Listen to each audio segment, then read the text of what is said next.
और निर्गुण और निराकार में भक्ति करने वाले की भक्ति की विशेषता नहीं।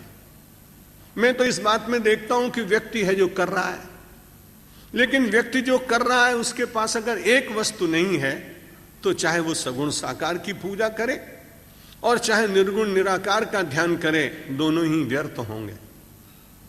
अर्जुन ने पूछा कौन श्रेष्ठ है, भगवान ने उल्टा जवाब दे दिया, दोनों ही बेकार है।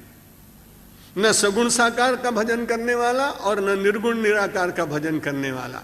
बोला ये कोई उत्तर है? मैं तो सीधी बात आपसे पूछ रहा हूं, तेषाम के योग वित्तमा, उन दोनों में कौन सा श्रेष्ठ है ये बताइए आप। भगवान ने कहा कि तुम सोचो और विचार करो जो मैं तुम्हें उत्तर दे रहा हूं। मैं ये कहता हूं अगर श्रद्धा है तो सगुण साकार भी अच्छा है, और श्रद्धा है तो निर्गुण निराकार भी अच्छा है, और श्रद्धा नहीं तो निर्गुण निराकार भी व्यर्थ है और सगुण साकार भी व्यर्थ है। इसलिए शब्द बहुत अच्छा दिया गीता ने कि श्रद्धया पर्योपेता। जो लोग पर्योपेता, परि चारों तरफ से पूर्ण रूप से श्रद्धा से समन्वित होकर और श्रद्धा से युक्त होकर जो लोग मेरी उपासना करते हैं वो लोग निश्चित रूप से बहुत ही अच्छे। और अक्षर परमात्मा, अव्यक्त परमात्मा की उपासना बड़ी वैदिक उपासना है। एक दिन मैंने पहले भी आपको कहा था, हमारा जो प्रमुख स्वामी जी महाराज का संप्रदाय है और उसके जितने भक्त हैं वो लोग अक्षर पुरुषोत्तम की उपासना करते हैं, वैदिक उपासना है। लेकिन अक्षर पुरुषोत्तम के साथ में वो लोग सब मूर्ति रखते हैं, इसलिए अक्षर पुरुषोत्तम के साथ सगुण साकार की भी पूजा करते हैं, श्री जी को मानते हैं।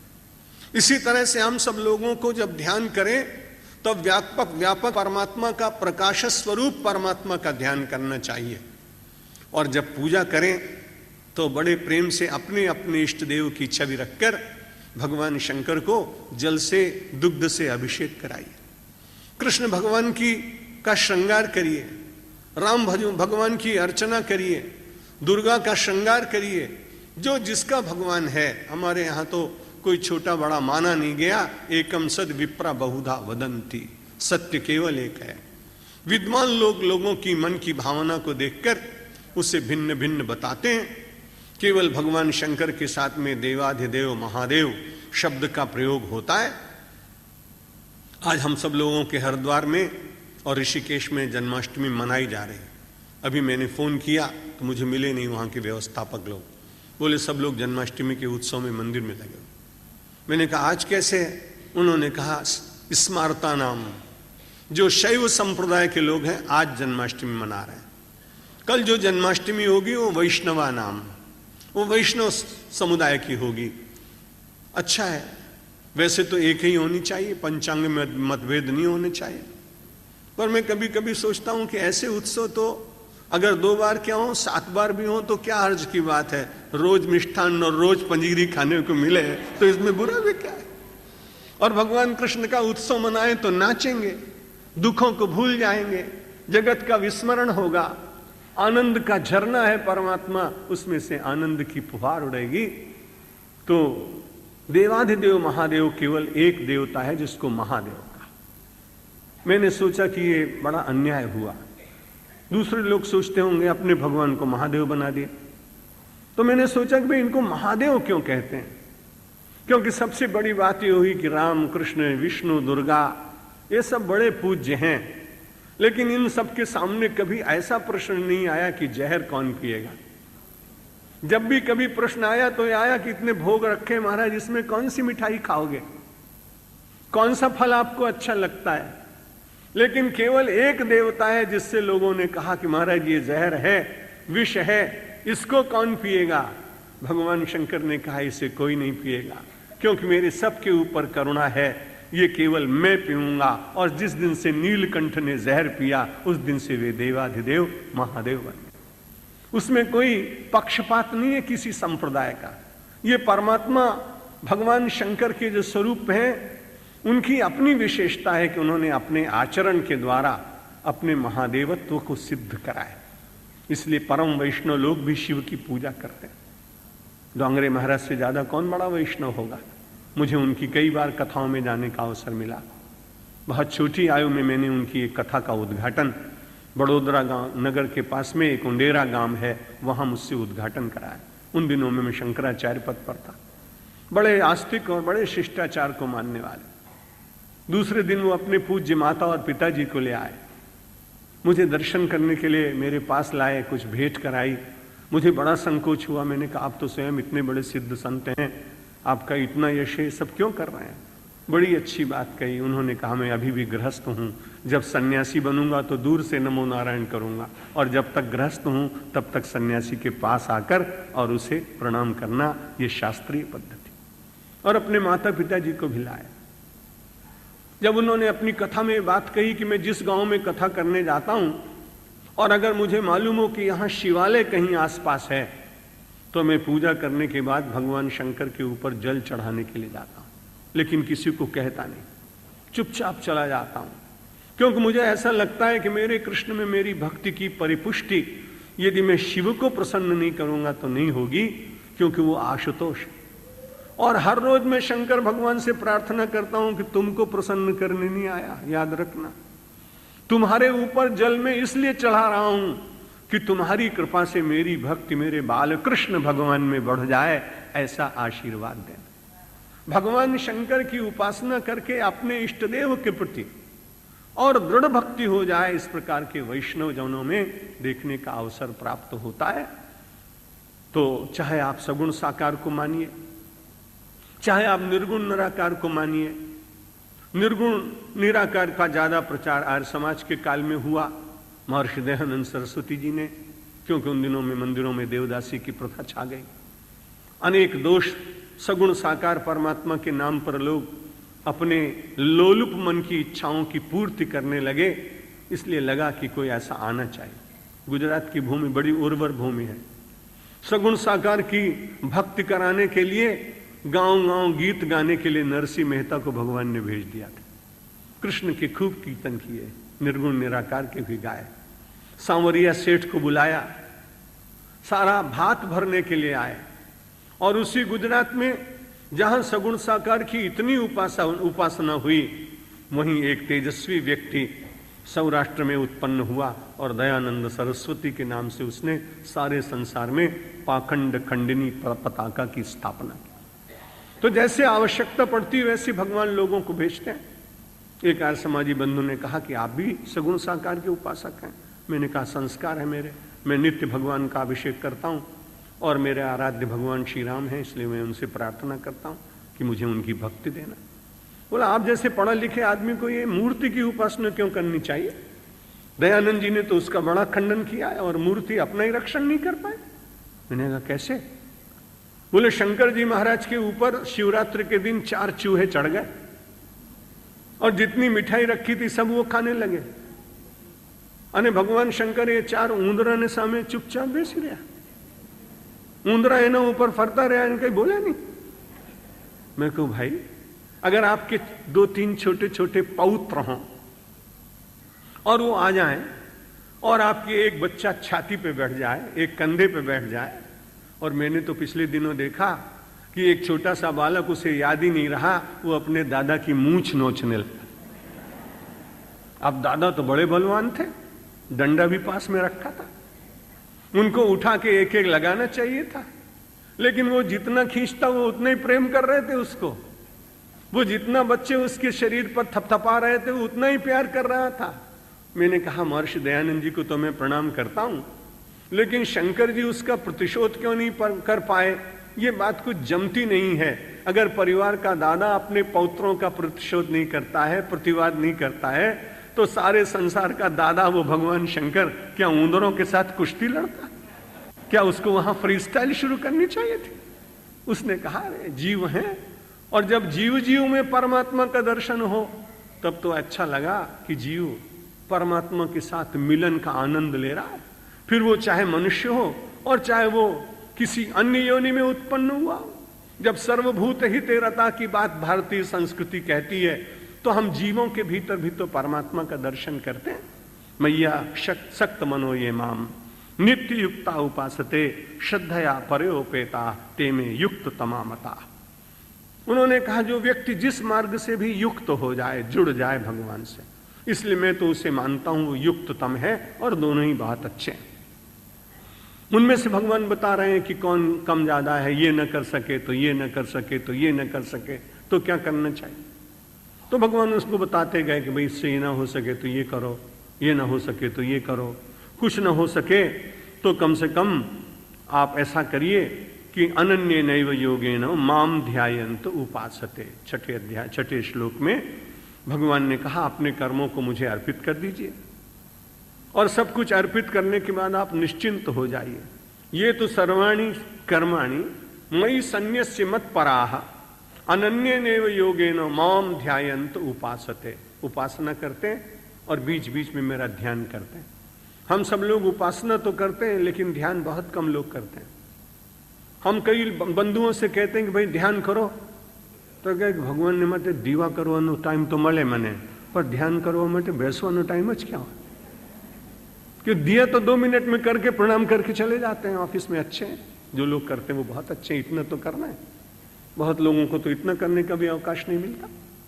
लेकिन जब आप ध्यान में उतरेंगे तब आपको परमात्मा की करुणा का ठीक ठीक अनुभव होगा, परमात्मा की शक्ति का आपके जीवन में अवतरण होगा। कितने काल में होगा ये कहना बहुत कठिन है, क्योंकि प्रत्येक व्यक्ति का अपना संस्कार अलग अलग। उन संस्कारों के क्षय करने में कितना समय लगता है ये कहना बहुत कठिन है। श्रीमद् भगवद गीता ने कहा कि आप कर्म करिए और कर्म करते करते अपने कर्मों को मयि सन्न्यस्यो, मेरे ऊपर छोड़ दीजिए। कितना अच्छा काम, कितना अच्छा उपदेश। यदि हम सब लोग अपना भार परमात्मा को दे देते हैं तो उसके बाद तो हम भार रहित हो जाते हैं। आपको गुलाब का फूल क्यों अच्छा लगता है? उसमें भार नहीं। आपको कमल का पुष्प क्यों अच्छा लगता है? उसमें भार नहीं। परमात्मा को वे पुष्प क्यों अच्छे लगते हैं जो आप उनको चढ़ाते हैं? जो भार रहित है वो भगवान को भी प्रिय लगता है और जो भार रहित है वो आपको भी प्रिय लगता है। और भगवान ये कहते हैं कि भार मुझे दे दो। हिंदी में जब अनुवाद होने लगा ना शब्दों का, भारत स्वतंत्र हुआ, कोश बनने लगा, तो एक डॉक्टर रघुवीर जी बड़े विद्वान थे, उनको कहा कि आप जो प्रचलित नाम हैं उनका आप हिंदीकरण करिए। अभी तक हम सब लोग कुली कुली बोलते हैं जो सामान लेता है स्टेशन के ऊपर। अब हिंदी में उसका अनुवाद करने के लिए उन्होंने कोश में लिख दिया भार वाहक, भार उठाने वाला। भगवान यहां कहते हैं कि भाई अपने सारा जितना भार है वो आप मेरे ऊपर डाल दीजिए। जब मैंने ये पढ़ा श्लोक तो मैंने कहा भगवान से ज्यादा दयालु कौन होगा। हमारा जितना सामान हो कुली बनकर लादना चाहता है, कृष्ण भी बनना चाहता है और कुली भी बनना चाहता है, क्योंकि दोनों की राशि एक ही है। उसको भार उठाने में भार लगता नहीं। हमको अपना भार उठाने में भी बड़ी कठिनाई होती, और वो विश्व का संपूर्ण भार लेने के बाद भी बिल्कुल कोमल पुष्प की भांति सारे संसार में विचरण करते हुए अपने आनंद के चिंतन को और उसकी किरणों को बांटते रहते। इसलिए परमात्मा ने कहा जो तुम्हें तंग कर रहा है वो मुझे दे दो।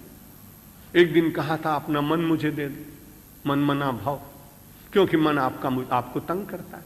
भगवान ने कहा जो आपको कष्ट दे रहा है वो मुझे दे दीजिए।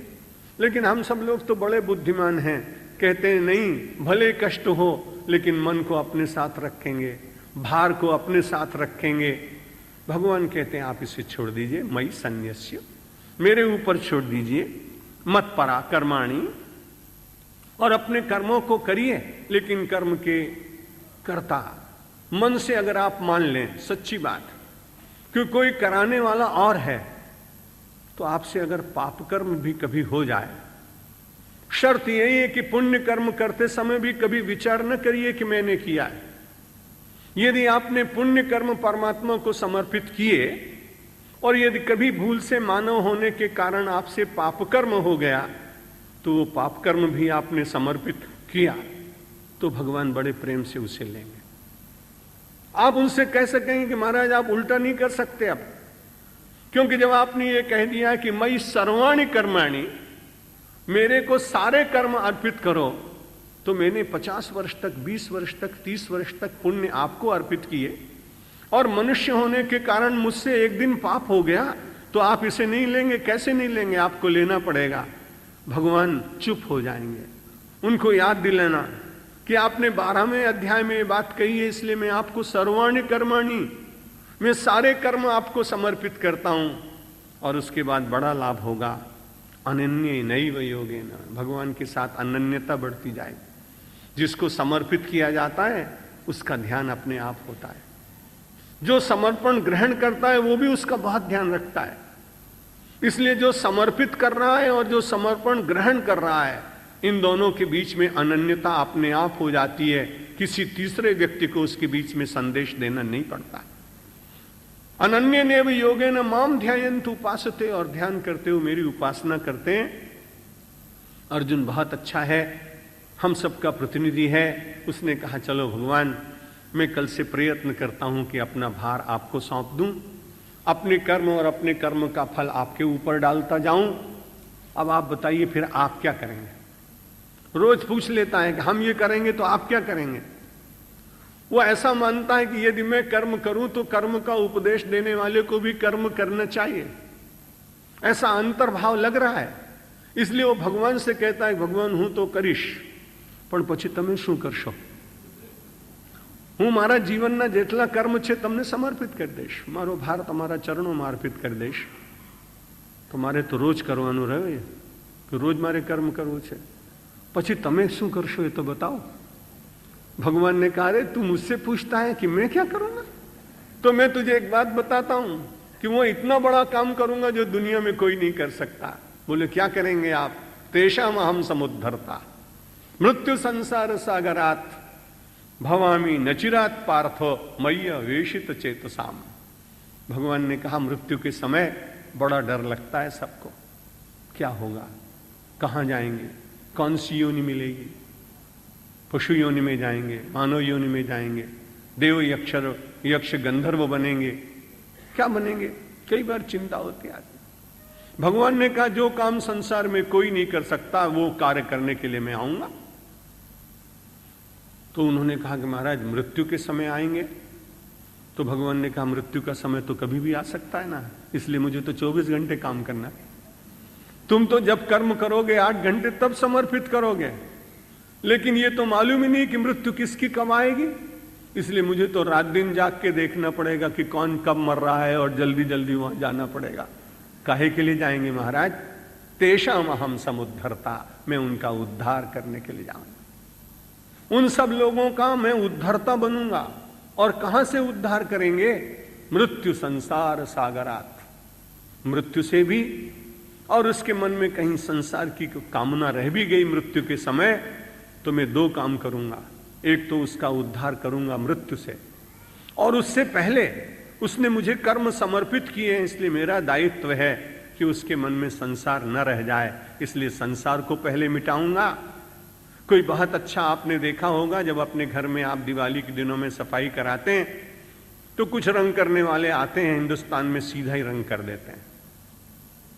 हमारे मंदिर में जब हम लोग कुंभ के समय कार्य कराने लगे तो उसने कहा महाराज पैसा थोड़ा ज्यादा लग जाएगा, लेकिन पहले इसके ऊपर रेखमाल करने के बाद इसको घिसेंगे और जो पुराना रंग लगा हुआ है उसको छुड़ा देंगे। जब पुराना रंग छूट जाएगा तो जो दूसरा रंग लगेगा वो बहुत अच्छा लगेगा, बहुत चमकेगा, थोड़ा ही सही खर्च होगा। तो हमने कहा जरूर करिए, क्योंकि कुंभ के मेले में लाखों करोड़ों लोग आने वाले। जब मैंने ये बात पढ़ी तो मैंने कहा भगवान भी तो यही कहते हैं कि जब तुम्हारी मृत्यु होने लगेगी तो तुम्हारा पहला जो रंग लगा है मैं उसको उतार दूंगा और उसके ऊपर मैं अपना रंग चढ़ाऊंगा और फिर तुम्हारा उद्धार करके और किसी अच्छी योनि में तुम्हें भेज दूंगा। तेषाम अहम समुद्धरता मृत्यु संसार सागरात, मृत्यु से और संसार सागर से, इन दोनों से मैं तुम्हें उद्धार करूंगा। अर्जुन ने कहा इसमें कुछ देर तो नहीं करोगे भगवान? कहीं ऐसा ना हो कि पीड़ा बहुत बढ़ जाए, प्रतीक्षा बहुत बढ़ जाए। संसार में लोग प्रतीक्षा करना जानते हैं, अध्यात्म में प्रतीक्षा बहुत कठिन। आप पहुंच गए एयरपोर्ट के ऊपर और ये कहा गया कि 6 घंटे के बाद एयरपोर्ट से सूचना आई कि आपका विमान 6 घंटे के बाद जाएगा। तो आपने कैलकुलेशन किया कि 2 घंटा जाना 2 घंटा आना, एना करता आई बेसी रहो 6 कलाक હવે શું। तो आप बड़ी अच्छी तरह से 6 घंटे वहां प्रतीक्षा 6 कलाक कर लेते हैं। भारत में तो ये प्रतीक्षा करने के लोगों को बहुत 2-2 दिन तक की आदत। एक अंग्रेज गया था यहां से, भला आदमी था, बंबई से अजमेर की यात्रा की। यात्रा करने के बाद में वहां प्रातःकाल 5 बजे गाड़ी रोज पहुंचती थी, तो दूसरे दिन वो 4 बजे पहुंच गए। वो अंग्रेज बड़ा प्रसन्न हुआ। उसने कहा मेरे देश में लोग पंक्चुअल तो हैं, लेकिन इतना 1 आवर बिफोर टाइम गाड़ी हमारे यहां नहीं आती। उन्होंने कहा साहब बिफोर टाइम नहीं, 23 आवर्स लेट है ओनली। अब आप विचार करिए। तो वहां तो हम प्रतीक्षा कर लेते हैं। जगत में भी आदमी बार बार व्यापार करता है, इस साल फायदा नहीं हुआ तो अगले साल हो जाएगा। किसान बड़ी प्रतीक्षा करता है, आ वर्षे पाक नहीं आयो, आवता वर्षे आवशे, वरसाद सारो न थयो, आवता वर्षे तो वरसाद सारो थवानो, पाक बहुत सारो थशे। 1 वर्ष तक प्रतीक्षा करेगा और भगवान की एक माला करी तो बोलता है अभी तक कुछ लाभ नहीं हुआ। वो भजन हो रहा है कि व्यापार हो रहा है यही पता नहीं लगता, क्योंकि व्यापार में तो आदमी तत्काल देख सकता है कि लाभ हानि क्या हुई, लेकिन जब हम भक्ति करते हैं और भक्ति के साथ में अपना वो व्यापारी मन भी चलता रहता है, तब बड़ी विचित्र बात है। और ये बात केवल मेरे साथ नहीं, अर्जुन के साथ है। इसलिए बड़ा संतोष होता है कि भगवान के साथ रहा हुआ भी व्यक्ति यदि इस प्रकार से चिंतन करता हो तो हम तो बड़े सामान्य जीव हैं, हमारे भीतर अगर ऐसा भाव जागता हो तो क्या अनुचित तो नहीं। तो अर्जुन ने कहा महाराज आप हमारे संसार को मिटा देंगे, हमारे चित्त के ऊपर से स्वच्छ कर देंगे, अपना रंग उस पर लगा देंगे, अपने जैसा मुझे बना देंगे और मुझे यहां से उद्धार करके ले जाएंगे, ये तो बहुत ही अच्छी बात। लेकिन मेरे प्रभु एक ये बताओ कि कितनी देर लगेगी, प्रतीक्षा कब तक करनी पड़ेगी। भगवान ने उत्तर दिया न चिरात, चिरात न, चिर माने देर, अचिरात माने बहुत जल्दी। दूसरी पंक्ति में कह दिया, 7वां श्लोक है, भवामि न चिरात पार्थो मैया वेशित चेतसाम, मैं तत्काल तुम्हारा उद्धार करूंगा और इसलिए करूंगा मैया वेशित चेतसाम, तुमने अपने चित्त को पूरी तरह से मुझ में आवेशित कर दिया है, मुझ में लगा दिया है, मुझ में डुबा दिया है। और आप जानते हैं जिसमें जो डूबता है उसका रंग वही होता है। काले रंग में कपड़ा डुबोए तो काला हो जाता है, पीले में डुबोए तो पीला हो जाता है। भगवान ने कहा तू बड़ा अच्छा है अर्जुन, तूने मेरे रंग में अपना रंग मिला दिया, इसलिए अब तो मुझे तेरे को ले ही जाना है, तेरा उद्धार करना है। और भगवान उद्धार करते हैं। फिर भगवान ने याद दिलाई, मय्येव मन आधत्स्व, 8वां श्लोक, मय्येव मन आधत्स्व मयि बुद्धिम निवेशय निवशिष्यसि मय्येव अत ऊर्ध्वम न संशय। भगवान को लगा कि जब मैंने इसे कहा है कि मैं विलंब नहीं करूंगा तो शायद इसको संशय फिर हो रहा हो। फिर बोले न संशय, जो मैं तुमको कहता हूं उसमें संशय मत करना, केवल इतना ही करते जाना, मय्येव मन आधत्स्व, मेरे मन पर अपना मन रख देना। आधत्स्व का अर्थ होता है रखना, देना नहीं। कोई वस्तु लेकर आप आए, आपने पूछा, आपके नौकर ने पूछा इसको कहां रखूं, आपने कहा टेबल के ऊपर रख दो। उसने उस वस्तु को रख दिया, वस्तु में 4 किलो का वजन था। अब आप बताइए कि जब उसने रख दिया तो वजन किसके ऊपर आया? टेबल के ऊपर आया।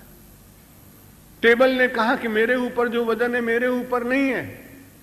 उसने कहा यह वजन पृथ्वी के ऊपर है। पृथ्वी ने कहा यह वजन मेरे ऊपर नहीं है, शेषनाग के ऊपर है। शेषनाग ने कहा यह वजन मेरे ऊपर नहीं है, ये तो भगवान के साथ मैं बैठा हुआ हूं इसलिए भगवान के ऊपर है। भगवान ने कहा मय्येव मन आधत्स्व, इसलिए सारा भार तुम मेरे ऊपर रख दो। जैसे छोटा सा भार टेबल पर रखने के बाद भी यदि विवेक पूर्वक देखें तो वो भी भगवान ही उसको उठा रहा है। हम अविवेक के कारण जान नहीं पाते और व्यर्थ में ही एक अहंकार करते हैं कि हम सारा भार अपने आप उठा रहे हैं। मय्येव मन आधत्स्व मयि बुद्धिम निवेशय। भगवान ने कहा बहुत ध्यान रखना, यदि बुद्धि को तुमने विषय पदार्थों में लगा दिया पूरी तरह से तो वो तुमको विचलित कर देंगे। इसलिए अपनी बुद्धि को भी चेष्टा करके मेरे पास ही देने का प्रयत्न करो। तो भगवान मई बुद्धिम निवेश है, इसको निवेश करा दो। आजकल भारतवर्ष में एक शब्द बहुत प्रचलित है, पैसे वालों से बार बार लोग कहते हैं अमुक योजना में अपने पैसे का निवेश कर दीजिए। कोई कहता है यूटीआई में कर दीजिए, कोई और तरह तरह के हैं बहुत सारे, तो हमको याद भी नहीं क्योंकि पैसे के मामले में बहुत काम करना नहीं पड़ता है भक्ति में और प्रवचन में रहते, लेकिन विज्ञापन पढ़ते हैं तो उनसे कुछ कुछ मालूम पड़ता रहता है। और नई नई कंपनियां बहुत प्रचार करती हैं, हमारे साथ अपना निवेश कराओ। और कोई बुद्धिमान लोग तो कहते हैं उनको 24% देंगे, तो तुरंत ज्यादातर गरीब आदमी उन कंपनियों के पास निवेश करा देते हैं और फिर थोड़े दिनों के बाद पता लगता है कि वो कंपनी का नाम ही नहीं। जब निवेश किया तो पैसा भी चला गया। भगवान श्री कृष्ण कहते हैं कि विषय रूपी कंपनी में यदि तुमने अपने बुद्धि का निवेश किया तो दिवाला निकलेगा, फिर कुछ मुझे कहना नहीं। इसलिए अपनी बुद्धि का निवेश करना हो तो मुझ में करना, और मैं सारे संसार की बुद्धि शुद्ध करके उसे वापस कर देता हूं। आपने अपना स्वेटर, अपना शाल, अपना ब्लैंकेट सर्दी आने से पहले, शीत ऋतु आने से पहले ड्राई क्लीनिंग में दे दी और उससे कहा कि भाई 4-5 महीने पड़ा रहा था कपड़ा, यद्यपि गंदा नहीं हुआ होगा लेकिन फिर से एक बार ड्राई क्लीन कर दो। और वो तुरंत आपको एक चिट देता है, उसमें लिखा होता है कि सोमवार के दिन 5 बजे ले जाना। आप बड़े मजे से जाते हैं, पैसे दे देते हैं, अपना मूल्यवान कश्मीर का शाल भी हो, उसका मन बिगड़ता नहीं है। वो जानता है कि अरे मेरा ये रोज का व्यवसाय है, अगर मैं चोरी कर लूंगा तो कोई आएगा नहीं मेरे पास। इसलिए अगर 50,000 रुपए का भी शाल आपका हो तो बड़े प्रेम से आपको जो डेट लिखी है, जो समय लिखा है, वो आपको वापस कर देता है। डरना नहीं। अगर बुद्धि भगवान को दे दी तो ऐसा मत समझना कि हम पागल हो जाएंगे। जब ड्राई क्लीनिंग आपका शाल वापस कर देता है तो मेरा भगवान आपकी बुद्धि शुद्ध करके ड्राई क्लीन करके आपको देता है। आप बड़ी अच्छी तरह से उपयोग कर सकते। जहां जाएंगे आपकी बुद्धि प्रतिभा देगी, ऊर्जा देगी, प्रकाश देगी। लोगों को लगेगा कि ये तो भगवान से प्रेरणा लेकर आया हुआ व्यक्ति लगता है। इसलिए भगवान ने कहा कि मय्येव मन आधत्स्व मयि बुद्धिम निवेशय निविशिष्यसि मय्येव अत ऊर्ध्वम न संशया। इसके बाद तुझे संशय नहीं करना चाहिए। अत ऊर्ध्वम माने इसके बाद। मैंने बहुत सारी बातें कह दी, लेकिन इसके बाद पुनः मैं तुमको कहता हूं कि आप संशय मत करो। यदि तुम ऐसा कर सकोगे तो तुम मेरे साथ ही निवास करोगे। संशय का परित्याग कर देना। भगवान ने कहा जब तुम मुझे अपनी बुद्धि में बिठा लोगे, मैं तुम्हें बुद्धि दे दूंगा, तब तुम्हें संसार में कोई व्यक्ति विरोध करने के लायक रह नहीं जाएगा। और भगवान ने 15वें श्लोक में कहा यस्मान्नो द्विजते लोको लोकान्नो द्विजते चयः हर्षामर्ष भयोद्वेगै मुक्तो यह सच में प्रिय। 4-5 बातें बड़ी अच्छी भगवान ने बताई। और गीता तो बड़ा व्यावहारिक शास्त्र है, भक्तों के लिए मोक्ष शास्त्र और व्यावहारिक जीवन जीने वालों के लिए व्यवहार शास्त्र है। व्यवहार शुद्ध होता है, समाज में प्रियता मिलती है, सफलताएं मिलती हैं, यश मिलता है। लौकिक दृष्टि से भी यदि कोई गीता का अनुसरण करे तो भी उसको निश्चित लाभ होने वाला। भगवान ने कहा यस्मात् न उद्विजते लोक, जिसके किसी कर्म और वाणी के द्वारा लोगों को उद्वेग नहीं होता है। बहुत लोग बहुत अच्छी बात बोलते हैं, बड़ा अच्छा लगता है उनको, उनसे बात करने में बड़ा अच्छा लगता। कभी कभी कोई व्यक्ति ऐसा आ जाता है, भगवान के नाम का जप करते हैं लोग। एक जगह में गया तो बात कर रहा था, दूसरा आदमी एकदम चुप हो गया क्योंकि तीसरा व्यक्ति आ गया। जब वो चला गया तो उसके बाद मैंने कहा तुम बड़ी देर तक चुप रहे, बात कर रहे थे। कि महाराज मने एक बीक लागती थी कि हूँ बोलीश ना तो જ્યારે જ્યારે બોલે છે ને તો એના શબ્દો નથી નીકળતા, એના મુખમાંથી તો પથરા નીકળે છે। એટલે હું વિચાર કર્યો કે તમારે સામે હું बात आपके सामने बात करूंगा और इसने कहीं ऊटपटांग बोलना शुरू कर दिया तो मुझे लज्जित होना पड़ेगा, इसलिए मैं चुपचाप बना रहा। जब वो चला गया तो अच्छा लगा, अब आपसे कुछ बात कर रहे हैं, कुछ उपदेश सुनेंगे।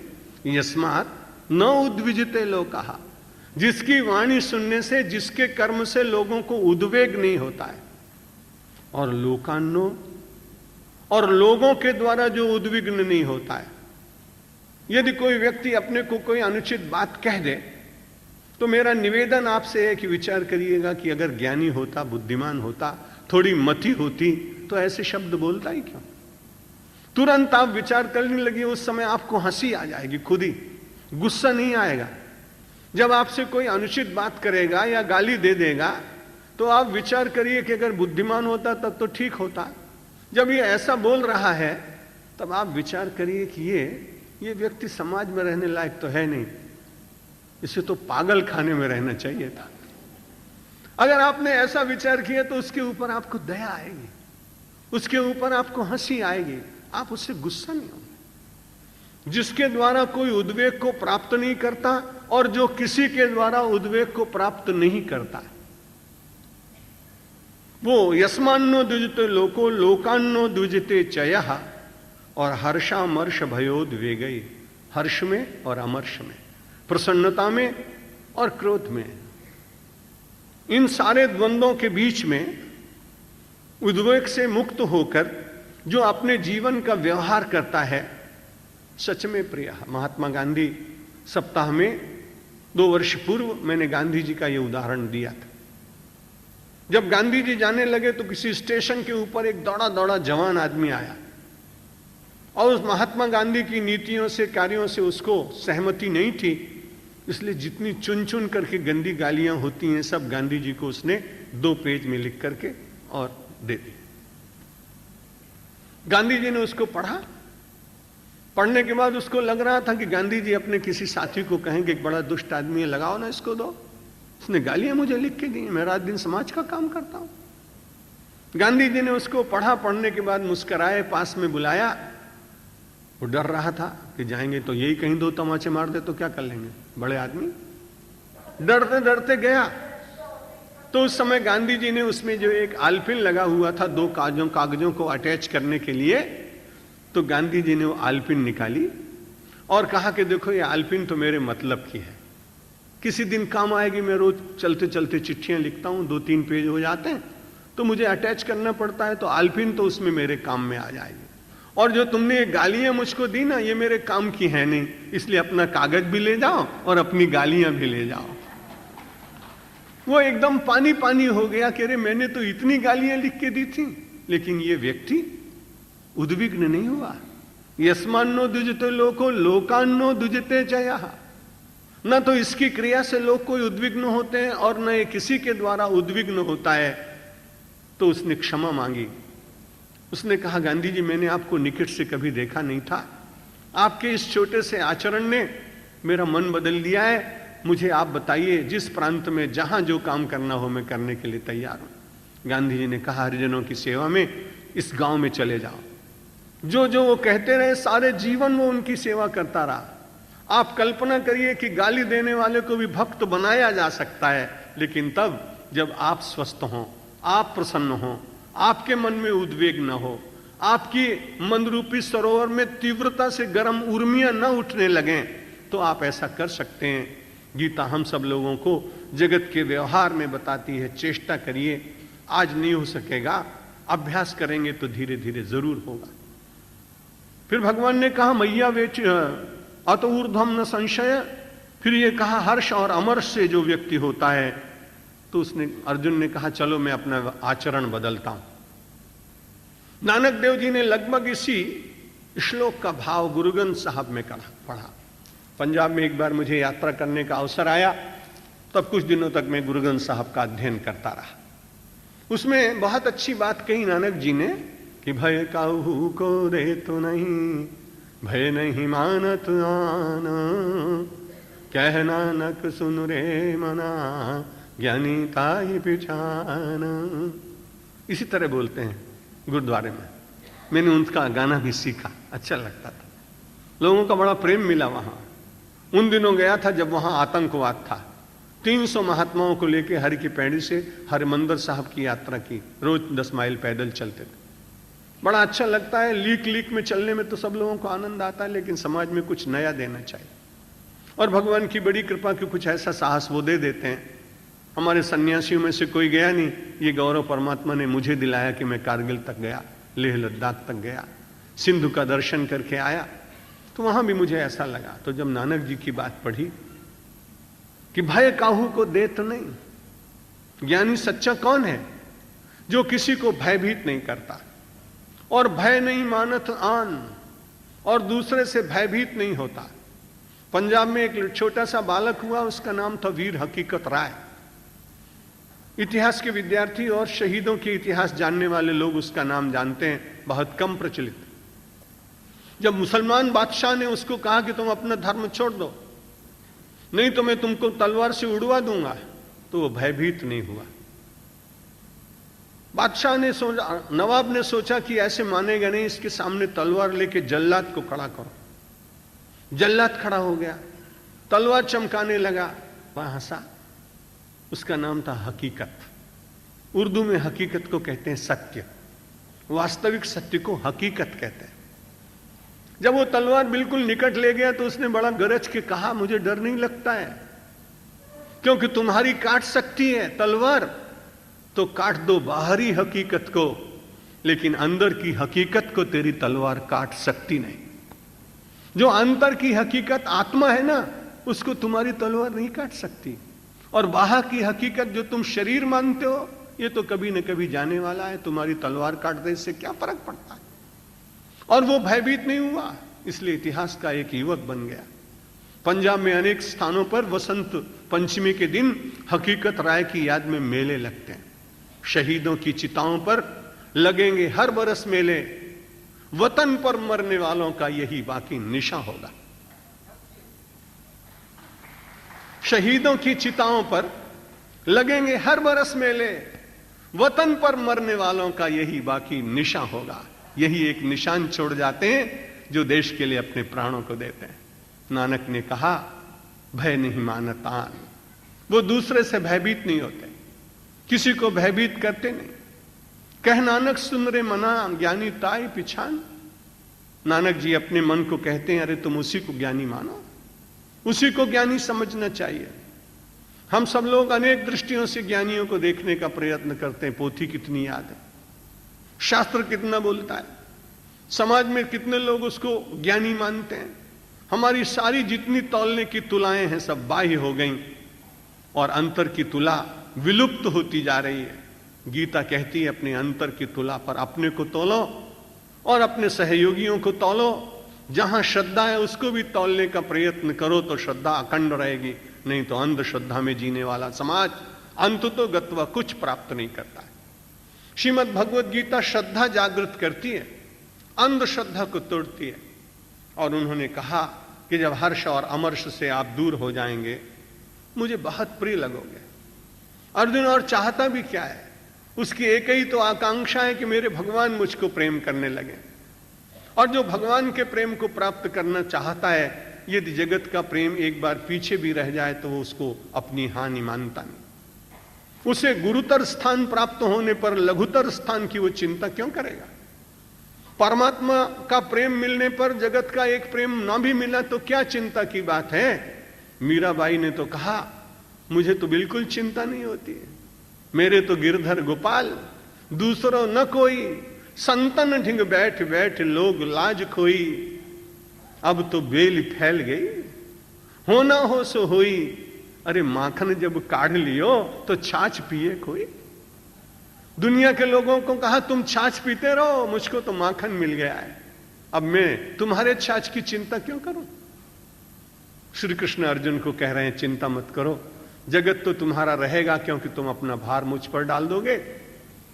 लेकिन सबसे बड़ा लाभ तुमको यह होने वाला है, मैं प्रिय, वो व्यक्ति मुझको प्रिय होता है। तुम तो अर्जुन और भी ज्यादा मुझे प्रिय लगने लगोगे। और ऐसा कहने के बाद भगवान ने 12 अध्याय में बहुत अच्छे अच्छे और सुंदर सुंदर विचार हैं। तुल्य निंदा स्तुति मौनी, संतुष्टो ये न के नचित अनिकेता, स्थिर मतिर भक्तिमान में प्रियो नरा। 19वें श्लोक में 19th बड़ी अच्छी बात कही कि आपका कोई मान करे तो बड़ी अच्छी बात, अच्छे काम करेंगे तो सम्मान मिलेगा। मानव समाज ने कोई बहुत सम्मान नहीं किया तो बहुत चिंता करने की बात नहीं। देश की स्वतंत्रता में भारतवर्ष में बहुत लोगों ने काम किया, बहुतों को नाम मिला, बहुतों को नहीं मिला। लेकिन जो अनाम लोग थे उनको कोई बात में कष्ट नहीं हुआ। मुझे कभी कभी ऐसे लोग मिल जाते हैं जो 90 वर्ष से अधिक की आयु के हैं। मैंने उनसे कहा कि आपको कुछ नहीं मिल पाया, वो बड़े संतुष्ट। उन्होंने कहा कि हमने कुछ पाने के लिए किया हो तो हमें कष्ट होना चाहिए ना। हमने तो पहले से सोचा था कि हम तो स्वतंत्रता के लिए काम कर रहे हैं, स्वतंत्रता मिल गई और वो स्वतंत्रता एक की तो थी नहीं, वो तो पूरे देश की थी। जब पूरे देश को मिल गया तो मुझे मिल गया, मेरा अलग क्या मिलना था। कैसा अच्छा उत्तर, कैसा अच्छा भाव। तो कुछ लोग संसार में बिल्कुल लौकिक दृष्टि से पाने के लिए काम करते हैं, और कुछ लोग ना भी मिले तो बड़े आनंद के साथ संतुष्ट और प्रसन्न रहते हैं। इसलिए गीता ने कहा तुल्य निंदा स्तुतिर मौनी। निंदा और स्तुति में अपना सहज भाव से मौन हो जाइए, बहुत उसमें रस मत लीजिए। निंदा करने में कभी कभी कोई व्यक्ति आपको बहुत ज्यादा, अपने पूर्व प्रवचनों में कई वर्ष पूर्व उदाहरण दिया था कि गौतम बुद्ध ने अपने एक भक्त को कहा था कि तुम चिंता मत करना, क्योंकि तुम अच्छा काम करने के लिए जाओगे, धर्म का प्रचार करोगे तो लोग तुमको गाली देंगे। और बड़ी अच्छी बात कही कि देखो, अगर कोई आदमी विद्यावान हो और आपको कुछ देगा तो क्या देगा? विद्या देगा। जो देगा कौन देगा? विद्यावान देगा। और जो व्यक्ति धनवान है वो आपको धन देगा, वो कौन होगा? वो धनवान होगा। और जो आपको गाली देगा वो कौन होगा? वो गालीवान होगा। इसलिए गालीवान के पास क्या है? बुद्ध ने कहा देखो ऐसा करो, अगर कोई गाली दे तो विचार करना कि गाली शरीर को तो चिपकती नहीं।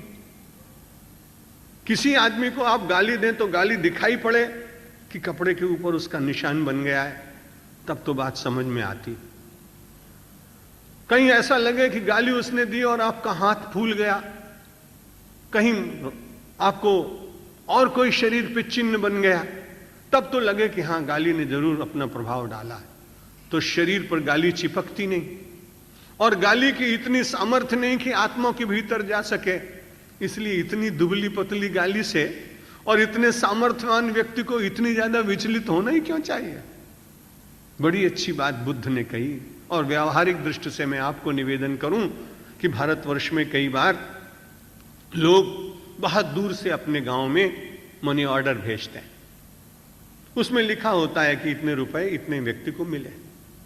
वो पोस्टमैन लेके जाता है गांव में, तब तक वो व्यक्ति जिसके नाम का वो मनी ऑर्डर हो वो किसी दूसरे गांव में नौकरी करने चला जाता है। परिवार के लोग कहते हैं, मित्र कहते हैं वो यहां रहता नहीं, तो उसने कहा मैं वापस कर दूं? हाँ वापस कर दे। तो बोले आप लिख दीजिए कि लेने से इनकार। वो सब गांव के लोग 2-3 मिल के लिख देते हैं कि मनी ऑर्डर लेने से इनकार, दस्तखत कर देते हैं, मनी ऑर्डर वापस जाता है। वापस जाने के बाद जिसने मनी ऑर्डर किया होता है उसकी खोज करके वो पैसा उसी को दे दिया जाता है। उसको मालूम होता है कि भाई लेने वाले ने लिया ही नहीं, अब क्या है। आप ठीक ऐसा ही करिए, जब कोई आपको गाली भेजे तो आप उसमें रिफ्यूज्ड करके दस्तखत कर दीजिए, वो लौट के उसी को मिल जाएगी, उससे ज्यादा मिल जाएगी, चिंता मत करिए। जिसने आपको अपशब्द कहे होंगे, आपकी निंदा की होगी, वो लौट कर उसी को मिल जाएंगे। इसलिए गीता कहती तुल्य निंदा स्तुतिर मौनी। चुप हो जाइए, अज्ञानता के ऊपर क्या विचार करना चाहिए। तुल्य निंदा स्तुतिर मौनी। और उसके बाद संतुष्टो ये न केनचित। परिश्रम करने के बाद जो परमात्मा आपको दे दे उसमें बहुत आनंद के साथ रहिए। दूसरे का ऐश्वर्य, दूसरे का वैभव, दूसरे का सुख, ये सब देख करके मन में किसी प्रकार का दाह करना ये उचित बात नहीं। क्योंकि जब ये दाह करते हैं तो उसमें अपना दिल जलता है ना, दूसरे का थोड़ी जलता है। उसमें तो अपनी हानि होती है। इसलिए व्यक्ति को मान और अपमान में समान रहने की चेष्टा करनी चाहिए। एक दिन में सफलता मिलेगी, मैं रोज कह रहा हूं, नहीं मिलेगी। लेकिन यदि आप उधर चल पड़े तो हर आदमी चलने वाला कभी न कभी अपनी मंजिल को छू लेता है। चलने वाला व्यक्ति अपने डेस्टिनेशन तक पहुंच जाता है। चलने वाला व्यक्ति अपनी यात्रा को पूर्ण करके उद्देश्य की प्राप्ति कर लेता है। इसलिए व्यक्ति को चलना प्रारंभ करना चाहिए एक अच्छे मार्ग पर। श्रीमद् भगवत गीता ने कहा आप संतुष्ट रहिए, ये न के नचित, जो कुछ भी श्रम और प्रामाणिकता से कर्म करने के बाद आपको मिल जाए, आप उसमें प्रसन्न रहिए। और अनिकेतः, भवन तो जरूर बनाइए, मकान जरूर बनाइए, कि रहेंगे कैसे, लेकिन मन से मकान के प्रति भी बहुत आसक्ति ना हो। अनिकेतः। और विशेष रूप से हम सन्यासियों के लिए श्लोक यह है कि किसी एक मकान के प्रति हमारी आसक्ति नहीं होनी चाहिए। सारे आश्रम, सारा संसार हमारा है। इसलिए निकेत होने पर भी अनिकेत रहने का प्रयत्न करना चाहिए। अनिकेतः स्थिर मति ही। और अपनी बुद्धि को जब भगवान को आपने समर्पित कर दिया तो धीरे धीरे वो स्थिर हो ही जाएगी। चंचल मति नहीं होगी, स्थिर बुद्धि होगी। और यदि कोई इस प्रकार का जीवन व्यतीत करता है तो भगवान कहते हैं अर्जुन तुम तो मुझे प्रिय हो गई। कोई भी दुनिया का आदमी होगा प्रियो न रहा, मैं उसको बहुत प्रेम करता हूं। यहां नर शब्द से सारे संसार के नर भी हैं। और एक दिन मैं निवेदन कर चुका हूं कि हमारे महाभारत में नरम चैव नरोत्तमम जो प्रणाम किया गया है वो नरम शब्द से यहां अर्जुन ही वाचक है। महाभारतकार ने अर्जुन की इतनी विशेषताएं देखी हैं इसलिए उसको नरोत्तम के साथ बिठा दिया, पुरुष को पुरुषोत्तम के साथ बिठा दिया। भगवान कह रहे हैं तू नर है इसलिए तुम बहुत प्रिय है, क्योंकि तुझे तो महर्षि वेदव्यास पहले ही मुझे मेरे साथ बिठा चुके हैं। लेकिन संसार के अन्य लोग जो इस मार्ग पर चलने की चेष्टा करेंगे वे सब लोग मुझे बहुत प्रिय होंगे। भगवान की प्रियता प्राप्त करने के लिए अपने आचरण में मुझे और आपको परिवर्तन करना चाहिए। संसार की प्रियता मिल भी जाए तो बड़ी क्षणिक होती है। आज मैत्री है, कल युद्ध हो सकता है। आज बहुत अच्छी तरह से रह रहे हैं, कल मतभेद हो जाते हैं। और मैंने तो संसार में भ्रमण करने के कारण ऐसे अनेक दृश्य देखे। मैंने 2 मित्रों को बहुत अच्छी तरह से साथ बैठते हुए देखा। 2 वर्ष के बाद जब मैंने देखा तो अचानक मेरे मुंह से बात निकली कि अमुक भाई नहीं आया। मैंने कहा महाराज आज तमें एनी बात करी तो करी पर बीजी वक्त एनु नाम नहीं लेता। मैंने सूते क्यों भाई कहे मारी तो जन्म जन्मनी आमने साथे दुश्मनी થઈ ગઈ, बोलवानी तो बात ज क्या है। अब आप विचार करिए कि संसार की मैत्री टूट जाती है, जिनके साथ मैत्री नहीं अचानक हो जाती है। इसलिए भगवान कहते हैं कि भाई तुल्य निंदा स्तुतिर मौनी संतुष्टो ये न केनचित अनिकेता स्थिर मति भक्तिमान में प्रियो नरा। आपको भगवान ने जो भी दिया है जरूर रखिए, प्रसाद मान के रखिए। मकान में रहिए पर मानिए कि भगवान ने बड़ी कृपा की, अपने लिए व्यवस्था निवास की। जो मिला है उसमें संतुष्ट रहने की चेष्टा करिए। 1000 मिल गया तो बड़ी अच्छी बात, लाख मिल गया तो बड़ी अच्छी बात, कभी मिल गया तो बड़ी अच्छी बात। फकीर लोग कहते हैं कि भाई कभी घी घना और कभी वो भी मना, कभी मुट्ठी चना। यात्रा करते हुए चलते हैं नर्मदा की तो किसी दिन कोई बहुत अच्छा व्यक्ति मिल जाता है, भंडारे कराता है। किसी दिन बेचारे मार्ग में जाते हैं तो कोई चना दे देता है। 2-1 दिन यात्रा करते करते कोई नहीं मिल पाता, साधु आपस में मिल के कहते हैं अरे कभी घी घना। कोई दिवस उस तरह आयो कि मालपुड़ा ने खीर खा ली। और किसी दिन केवल चने मिल गए, कभी घी घना और कभी मुट्ठी चना। अरे भाई क्या चिंता करते हो।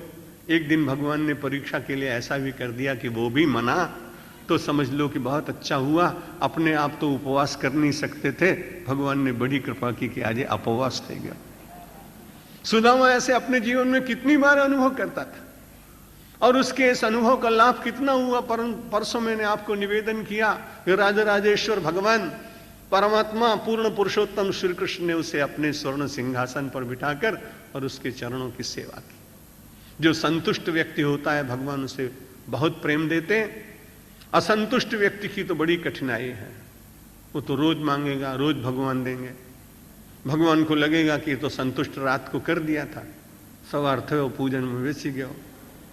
भगवान बेचारे आज रात्रे तो बहुत संतुष्ट હતો। भगवान જોયો એના તરફથી, એને પણ ભગવાનને જોયો। શું છે ભાઈ તમારે રાત્રે સુઈ ગયો તો એક વસ્તુ માંગવા ભૂલી ગયો। મારે પાસે ટોયોટા તો હતી પણ મર્સિડીઝની बात रह गई છે। अब संतुष्ट हो या किंचित कहां रहेगा। इसलिए भाई अपने जीवन में प्रयास करिए, परिश्रम से जो मिले बड़े आनंद के साथ उसको भगवान का भोग लगाकर, भगवान का प्रसाद मानकर उसे अपने जीवन में रखिए। भगवान ने अर्जुन को कहा मैंने जो उपदेश दिया ना तेरे कोई साधारण नहीं, इसे साधारण मत मानना। अंतिम श्लोक में भगवान ने कहा ये तो धर्म्यामृतमिदम, ये जो मैंने तो उपदेश किया है ये साधारण नहीं है। गीता अमृत तो है ही, लेकिन 12वां अध्याय तो धर्म्यामृत है, ये धर्म का अमृत।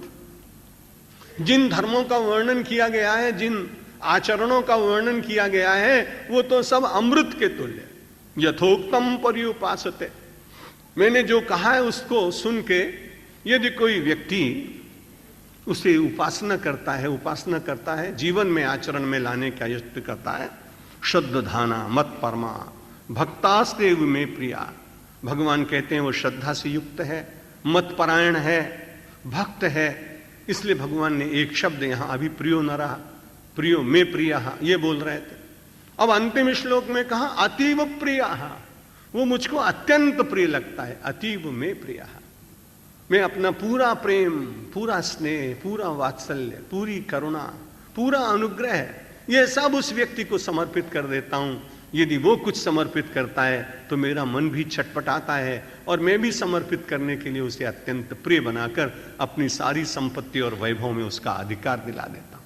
हमने ऐसे कई लोग देखे हैं, जो लोग किसी बड़ी कंपनी के साथ काम करते हैं बड़ी ईमानदारी के साथ। पिछले दिनों में कहीं जोधपुर में था, एक युवक आया, MBA उसने फर्स्ट क्लास किया है, 5-7 वर्ष नौकरी की किसी बड़े सेठ के साथ में। मैंने कहा आप कैसा है? उसने कहा सेठ जी इतने प्रसन्न हुए कि एक दिन मेरे काम से प्रसन्न होने के बाद उन्होंने कहा तुझे पैसा कुछ नहीं लगाना, मैं तुझे अपना वर्किंग पार्टनर बनाता हूं, और मेरे पास जो 5 करोड़ की संपत्ति है उसमें वो तेरा भी लाभ का अंश मैं निश्चित कर देता हूं। उसका इन्वेस्टमेंट कुछ नहीं था, लेकिन जब लाभ मिलेगा तो उसका अंश उसने निश्चित कर दिया कि उसको मिलेगा। मुझे तो ऐसा लगा कि इतनी भक्ति करने के बाद भगवान कहते हैं अब चिंता मत करो, जब तुम मेरे अतप्रिय हो जाओगे तो तुम्हें मैं जरूर उसमें से ज्यादा डिविडेंड दिया करूंगा, थोड़ा इन्वेस्ट करोगे ज्यादा मिलेगा, और कुछ भी नहीं करोगे तो भी मैं तुम्हें सत्कर्म करने वाला मानकर मैं अपना तुम्हें वर्किंग पार्टनर बना लूंगा, तुम्हें अपने कार्य का सहयोगी बना लूंगा, अपनी लीला का पार्षद बना लूंगा। जगत में जो रचना हो रही है उसमें तुम्हें कहीं उचित स्थान पर खड़े होकर तुम्हें यश दिला दूंगा, तुम अमर हो जाओगे, क्योंकि अमृत का पान करने वाला मरा नहीं करता है। 12वां अध्याय तो अमृत है, अमृत पीने के बाद क्या हम लोग कभी मरेंगे? यदि देह से मर भी गए तो चिंता मत करना, आत्मा से अमर रहेंगे, कीर्ति यश से अमर रहेंगे, सद्गुणों से अमर रहेंगे। ये गीता मरण धर्म व्यक्ति को अमृतत्व का संदेश देने के लिए अवतरित हुई थी। मरण धर्म लोगों के बीच में गाई गई, लेकिन अमरता का इसने संदेश दिया। भगवान श्री कृष्ण ने कहा तुम जिस शरीर के द्वारा ये संदेश सुन रहे हो तुम्हें मालूम होना चाहिए वो क्या है। 13वां अध्याय का पहला श्लोक, इदम शरीरम कौन्तेय क्षेत्रमित्यभिधीयते एतद्यो वेत्ति तं प्राहु क्षेत्रज्ञ इति तद्विदः। भगवान ने पहला श्लोक कहा 13 अध्याय का, जो लेकर आप बैठे हैं ये क्या है? इदम शरीरम कौन्तेय क्षेत्रमित्यभिधीयते। यहां कौन्तेय शब्द कहा, कल पार्थ कहा था। कौन्तेय का अर्थ होता है कुंती का पुत्र। कुंती माता बड़ी तपस्विनी थी, समय समय पर बड़े उपवास करती थी, जीवन में जितना कष्ट सहकर, और कष्ट की कोई कथा भगवान के सामने नहीं कही कुंती ने। भगवान को जब पता लग गया तो एक अलग बात, लेकिन कुंती ने अपने मुंह से कभी नहीं कहा कि मेरे ऊपर इतनी विपत्ति है, तुम उसके पुत्र हो, इसलिए ध्यान रखना ये मनुष्य का जो शरीर तुमको मिला है यही तो क्षेत्र है। आप देखें अगर आदमी के पास खेतर न हो तो वो बीज का बपन कहां करेगा, अनाज कहां से लाएगा? इसलिए भगवान ने कहा कि मनुष्य का शरीर ये क्षेत्र है, इसमें सद्गुणों के द्वारा जो आप खेती करेंगे उसके द्वारा इसी खेत में से आपको पहले तो सद्गुणों की प्राप्ति होगी, और फिर इसी खेत में से क्षेत्रज्ञ प्रकट हो जाएगा। क्षेत्रज्ञ आप जानते हैं, क्षेत्र को जानने वाला। एक होता है खेती और एक होता है किसान। जो किसान है वो खेती का मालिक है, वो कहता है मेरे नाम से पट्टा है, तुम्हारी जमीन कैसे हो सकती है? तलाटी ने पासे जईने कहे छे कि मारी એને અડધી વીઘા જમીન દબાવી લીધી છે। ભાઈ કેવી રીતે ખબર પડે કે તમારી જમીન છે? કે નકશો જોઈ લો ને। એટલે તલાટી તરત જ કહે કે હા પટ્ટામાં તમારું નામ છે, તમારી જમીન છે। इसलिए परमात्मा ने हर एक व्यक्ति को झगड़ा ना हो तो सबका खेत अलग अलग दे दिया। जितने आप और हम बैठे हुए हैं सब अपना अपना खेत लेके बैठे हैं, और हर एक आदमी को भगवान ने यह अधिकार दिया कि अपनी खेती में जो तुमको पैदा करना हो करो। केसर करना हो तो केसर कर लो, और लाल मिर्ची ये उगानी हो तो वो भी कर सकते। આંબલીના ઝાડ લગાવો એ પણ લગાવી શકો છો, અને કેરીના ઝાડ લગાવો તો એ પણ રોપી શકો છો. सब लोगों को ये मनुष्य शरीर रूपी क्षेत्र परमात्मा ने दिया. इदम शरीरम कौन्तेय क्षेत्र मित्य विधीयते. इसको क्षेत्र कहा जाता है.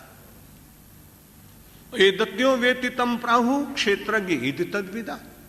इस शरीर को जो जानने वाला है उसको क्षेत्रज्ञ कहते हैं. क्षेत्रज्ञ हुए आप, शरीर हुआ ये खेत. अब आप कहेंगे आप क्या है? जब ये पूरा शरीर ही है तो आप कहां से अलग हो गए? तो आप देखेंगे कि शरीर में कोई विराजमान है भीतर. शरीर में कोई सत्ता ओतप्रोत है जो दिखाई नहीं पड़ रही. क्योंकि शरीर में यदि वो सत्ता जब चली जाती है तब आपके मुंह से शब्द ही नहीं निकल सकता है कि ये मेरा शरीर है. हम सब लोगों के प्राण काम कर रहे हैं ना, इसलिए स्पंदन है, चेतना है, हिलन डुलन है, चेष्टाएं हैं. लेकिन मान लीजिए कि किसी व्यक्ति का प्राणांत हो जाए तो अपने खेत का मालिक तो था वो, लेकिन थोड़ी देर के बाद वो कह नहीं सकता है कि ये खेत मेरा है. जिसके आशय से ये कह रहा था कि खेत मेरा है, वही वास्तव में आप क्षेत्रज्ञ आत्मा था. आप शरीर हैं. शरीर के भीतर विराजमान जो तत्व है वो शरीरी है. शरीरी को संस्कृत में आत्मा कहते हैं. जिसमें आप जिंदा हैं ये देह है. इस देह के भीतर विराजमान जो सत्ता है वह देही है. कल निवेदन कर चुका हूं, जैसे दूध में व्याप्त घी को नहीं देखा जा सकता, वैसे ही अपने खेत के भीतर, मनुष्य शरीर रूपी इस खेत के भीतर आत्मा रूपी क्षेत्रज्ञ को देखने के लिए व्यक्ति को साधना करनी पड़ती. उसे अनुभव होता है कि आत्मज्ञान क्या है. परमात्मा ने बहुत कृपा करके ये कहा, क्षेत्रज्ञम माम चापि माम विद्धि सर्व क्षेत्रेषु भारत क्षेत्र क्षेत्रज्ञयोर ज्ञानम यत्तच ज्ञानम मतम मम. दूसरा श्लोक, सेकंड. भगवान ने कहा फिर जरा अपनी बुद्धि से और विचार करके देखो तो क्षेत्र और क्षेत्रज्ञ में ही हूं. क्योंकि इस क्षेत्र को देने वाला भी भगवान परमात्मा, और इस शरीर रूपी क्षेत्र में जो अंतर में विराजमान चैतन्य के रूप में आत्मा, वो भी परमात्मा ही. इसलिए क्षेत्र और क्षेत्रज्ञ माम विद्धि. क्षेत्र को भी मुझे जानो. क्षेत्र क्षेत्रज्ञ और ज्ञानम, क्षेत्र और क्षेत्रज्ञ दोनों के ज्ञान को यज्ञ ज्ञानम मतम. जब ये ज्ञान हो जाए तब समझना कि सच्चा ज्ञान तुमको प्राप्त हुआ है. इस ज्ञान को प्राप्त करने के लिए अनेक साधनाएं इस 13वें अध्याय में बताई जाती हैं. कि भक्ति करना, अव्यभिचारिणी भक्ति करना. 10वें श्लोक में भगवान ने कहा, मयि चानन्य योगेन भक्तिरव्यभिचारिणी. मेरे साथ अनन्य योग करते हुए अव्यभिचारिणी भक्ति, यानी भक्ति में मिलावट नहीं. बड़ा अच्छा देश मुझे लगता है जब भी आता हूं, यहां वस्तुओं में मिलावट नहीं, एडल्ट्रेशन नहीं. जो भी चीज आप लाएंगे बाजार से शुद्ध होगी. हिंदुस्तान में बड़ा मुश्किल हो गया है. मिर्च, लाल मिर्च लेने के लिए जाएं तो उसमें ईंट पीस करके रख देते हैं. हल्दी लेने जाएं तो उसमें पीला रंग मिला देते हैं.